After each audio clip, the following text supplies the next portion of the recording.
Hi, everyone. This is Sean, also known as Raven Rage for 100K Studios. We're sitting down today with Shamwow or Shamwowed. Shamwow is the winner of the league championship for March. So, congratulations. How's it going? And tell us a little bit about yourself. Great, thanks.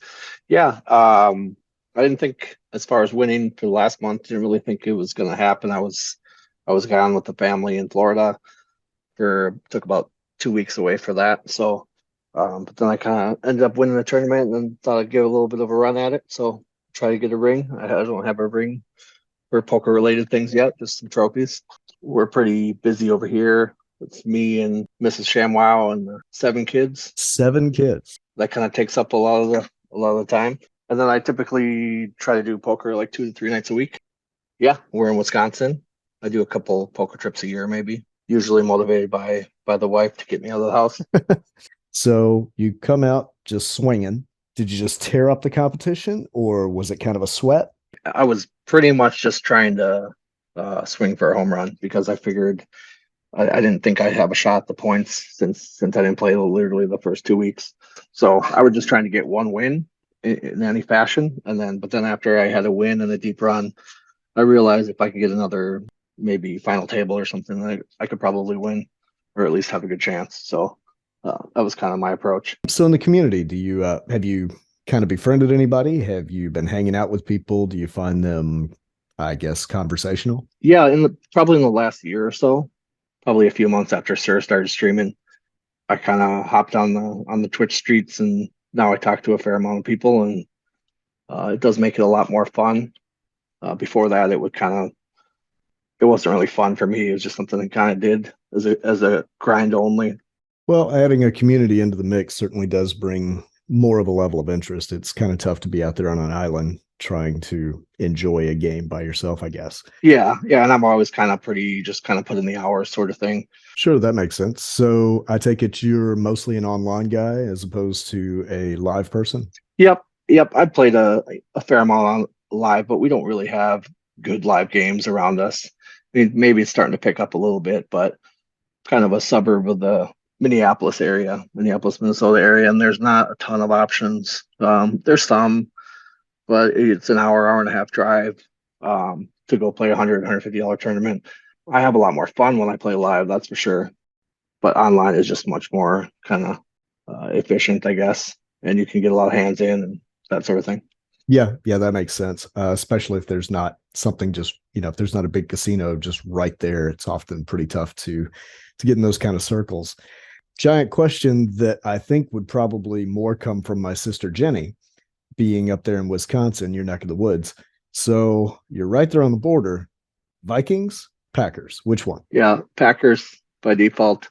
I'm not really a traditional Wisconsinite, so I don't. I'm not too hardcore into sports in general. So, but yeah, when I watch, it's nice to have a pretty solid team for sure. In the Packers, I gotta respect the Vikings fans because they just enjoy paying their whole life, and you know, good for them that they can if they can stick with it all these years. But it is nice having a good team on the Wisconsin side. Yeah, I think my sister would appreciate every bit of that answer. Yeah, she is hardcore Packers all the way and has nothing but deep pity and hatred for anybody who would be sad enough to follow the Vikings to any real degree. Yeah, I put Vikings fans up there. Like I respect that that they're still if they're still sticking with it after all these years, but it's a level of respect, just kind of like cats, like I don't really like cats, but I respect them because they kind of do what they want and they have they're admirable in that way. So Vikings fans just kind of like even in all the face of all the evidence against them, they still are fans. So kind of respect that a little bit. Yeah, that's for sure. So back to the poker side of things, what is probably your favorite move that you can't believe works as often as it does? Value betting the river or the turn or just in general value betting. Even when people have a certain image for a player or for me or whatever, they just don't like to fold. At least at the stakes I play at. So I don't really worry about what I can get called by most of the time because you get called by a lot. So just value betting in general. And sometimes when you're bluffing and you still win, it's kind of funny. But Sometimes I become convinced that some people's software doesn't actually come with a fold button. I think they usually only have call and raise, but who knows, right? yeah, there's been some funny, clearly like people that legitimately don't know how to read a board. It's like a double paired board, and I three bet pre-flop, heads up pot, bet flop, bet turn, jam river on like a 5-5, 6-6 ace board. And I get it all in. I get called by pocket fours. Sometimes you're playing against people who legitimately don't know how to read the board. Yeah, I can easily believe that. Well, I mean, we've kind of covered a bunch of bases. Is there anything else that you can that you may want the listeners out there to hear? It's good to sleep with socks on in general. I'd recommend it before you knock it. I know Poker Pastor's not a fan. But yeah, the socks thing. Yeah, that drives Rob nutty. Yeah, yeah. It's funny, like it kind of all started at least in the chat because I went to like this family barbecue and I was mentioning something. I don't know, because whatever. I talk about weird topics so I was just talking about somehow sleeping with socks on, and like a lot of the people there kind of looked at me like basically like you guys in the chat, just like some sort of serial killer or psycho or something because you sleep with socks on. I'm just like, this can't be a thing. So a lot of the people kind of disagreed with me, and then I kind of Googled it, and the Google number said it's like 80-20, I want to say, or like 75-25, 75 people percent of people sleep with socks off. And I was like, wow, my whole life I thought it was like normal in that regard. And then one day it just hits you right in the face. So then like the next time I was in the chat, I knew it would kind of get people riled up. So just gave it a good troll in the chat. But yeah, I'm with you though. I didn't know that the socks thing was a thing.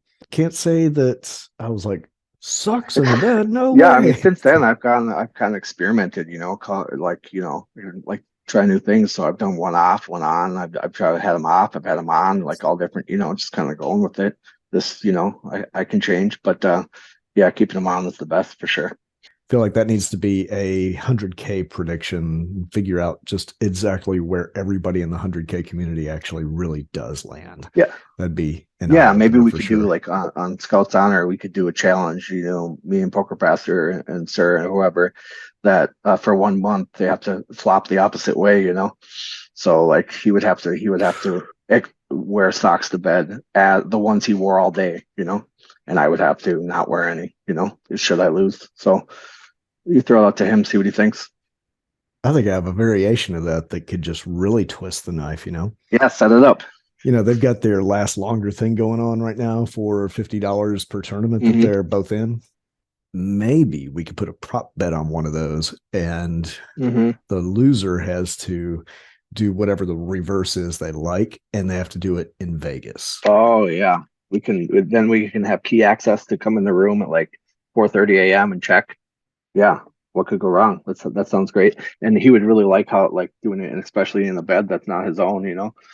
Sleeping with socks on. I think he'd like it. The only trick is we'd have to make sure that, the scales are definitely tipped towards Sir, because we definitely want it to be Rob who ends up having to wear socks. Yeah, Because I think he may actually explode. yeah.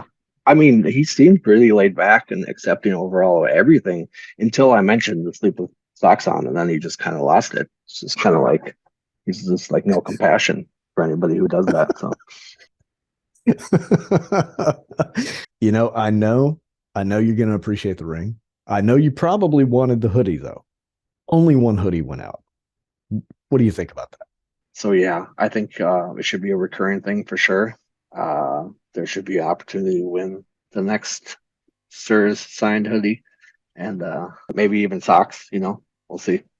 And they have to be slept in, of course. Yeah. Sir Yep. Sleep Socks. I love it. I love it. Yep. And then maybe some sort of trophy that holds the socks or some sort of special. Be kind of weird if you just put them in your own drawer. You gotta put it behind you at the desk or hang it on the shelf for sure. It's a good dinner party conversation starter. Indeed. Indeed. It's going to need to have some sort of a container that's going to be able to retain all the robust aromas. Can't live your life in fear. So This is true. All right. Well, we appreciate you talking to us. And I guess we will see you out there on the felt for 100K. absolutely.